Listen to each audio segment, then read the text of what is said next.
Еске алумен өлең жыр оқылғанда, өртесегер жүректі жалын ішкі, мәңгілікке аттанған жақын жанға жеткізе алмай, айта алмай сағынышты.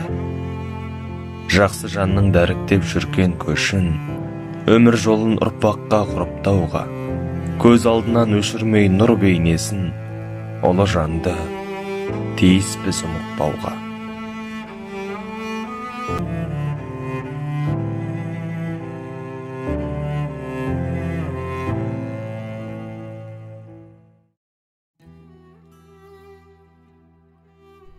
Әкеміз Иса Маралбек Құдайқұлұлы 1951 жылы 19 тамызда Жаңақорған елді мекенінде дүниеге келген.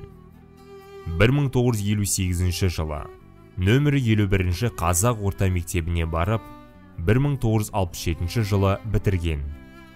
1968 жылы ауыл шаруашылығы техникумын және 2002 жылы Қорқыт Ата атындағы гуманитарлық университетін 2006 жылы бітірген. Академиялық доцент. Қазақстан Республикасы білім беру ісінің құрметті қызметкері. Қазақстан суретшілер ассоциациясының мүшесі. Әкесі Құдайқұл, анасы Олманнан 7 ұл, 2 қыз тараған.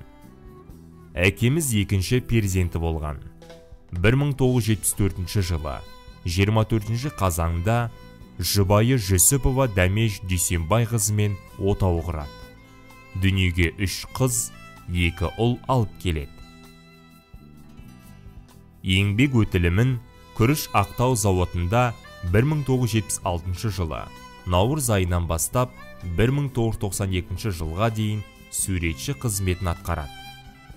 1992 жылдан бастап Көмекбай Қарагөзов атындағы нөмірі 235 қазақ орта және нөмірі 7 қазақ орыс мектептерінде сурет және еңбек пәнінің мұғалімі болды. Осымен қатар қосымша жұмыс жасаған жерлері Қарауыл Төбе елді мекенінде кәсіптік училищесінде 1992-1997 жылдар аралығында және Ақмешіт көп салалы колледжінде 2005-2013 жылдар аралығында жұмыс атқарған. Ата-бабасының тектілік қасиеті бойына дараған Маралбек әкеміз Иса атасы сияқты имандылық әлеміне бет бұрып, дін ілімін меңгеріп, араб тілінен алғашқы болып мектептерде дәріс берді.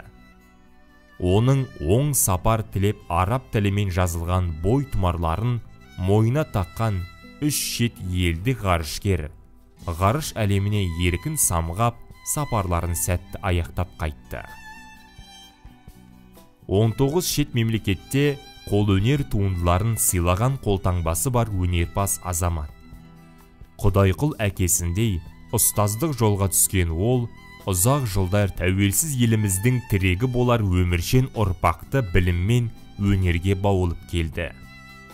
Маралбек әкеміз әрқашан адам жанына тыным мен тағылым сыйлайтын игілікті жақсы істердің басы қасында жүрді.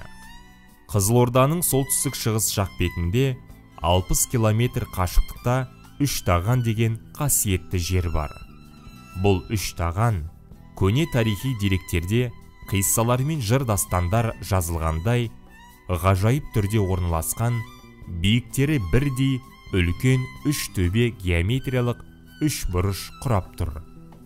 Сол тарихи шежіре деректерде жазылғандай, осы 3 төбеде екінші адам ата саналатын Нұх пайғамбарымыздың 3 ұлы Хам, Сам, Яшаф өмір сүрген екен. Аталмыш киелі жерге жер кіндігі деп аталатын тақырға анықтап айтсақ, геометриялық 3 бұрыштың дәл ортасына Құран сүрелері мен аяттары жазылған басында ашық белгісі бар 6 метрлік бағана орнатылды.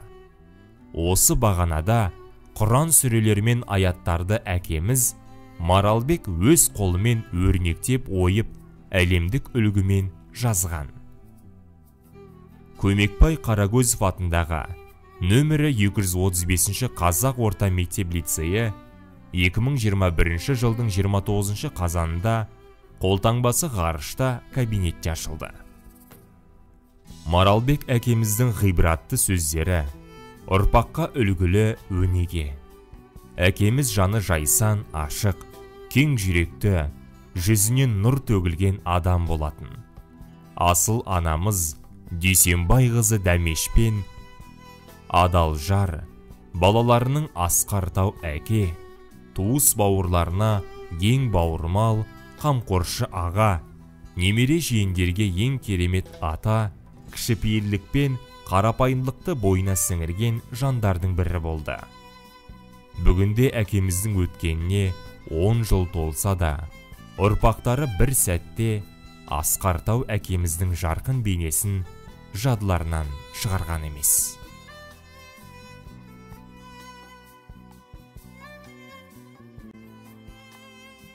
Адам мәңгі жүрмейді бұл жалғанда, көнеміз ғой тағдырдың салғанына.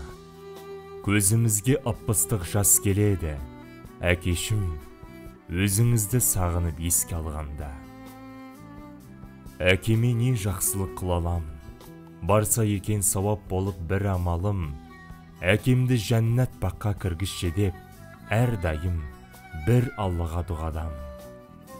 Алла әкемнің қабірін жарық қылар, жәннатқа ергін кіргізіп қарық қылар. Қол жайып дұға қылар ұрпақ барда, артынан сансыз сауап барып тұрар.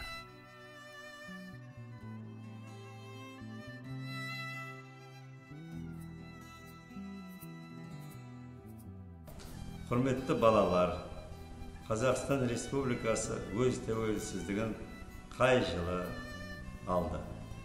Дұрыс жауабы: Қазақстан Республикасы өз тәуелсіздігін 1991 жылы 16 желтоқсанда алды.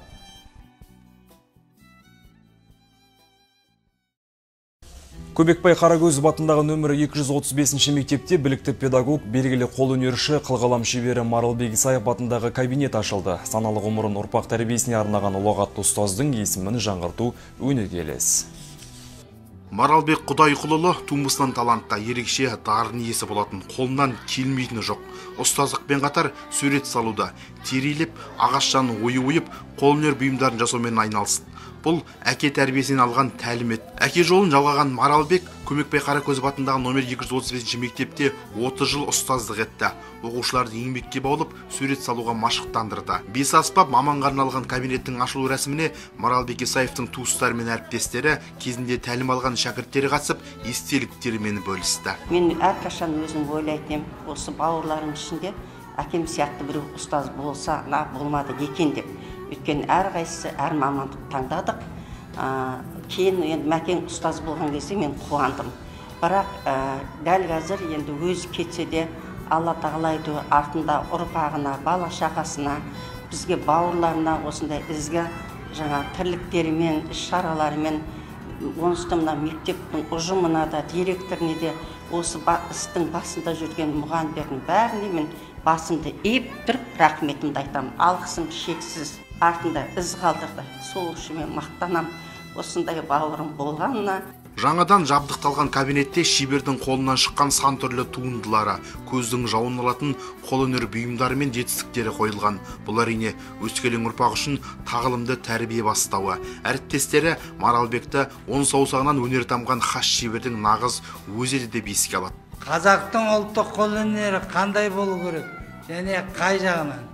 Темір зергерлік болсын, мейлің ағаш тасы болсын, тері өңдеу өнері болсын, қай өнерден болса да өте жақсы ғылыми жобалар жазып, соны бірге қорғаған адам. Екеміз кесе қап жасадық, қорсық жасадық, міндетті түрде ожаулар жасадық, қасық жасадық.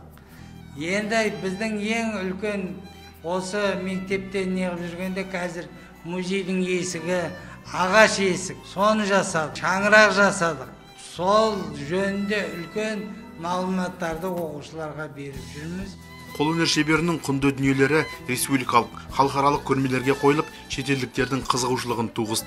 Маралбек Исаев сондай-ақ кезінде облыстың бірінші хатшысы болған Еркін Әуелбековтің өтініші бойынша 3 мемлекеттің ғарышкеріне бойтұмар жасап беріп, қолтаңбасы ғарышқа көтерілген. Міне, осындай талантты тұлғаның есімін жаңғыртып, өнегелі өмірімен атқарған игі істерін насихаттау ұрпақ парызы. Әкімнен Отаев, Рамазан Жүсіпбек, Төрехан Қожахметов, Қызылорда телеарнасы.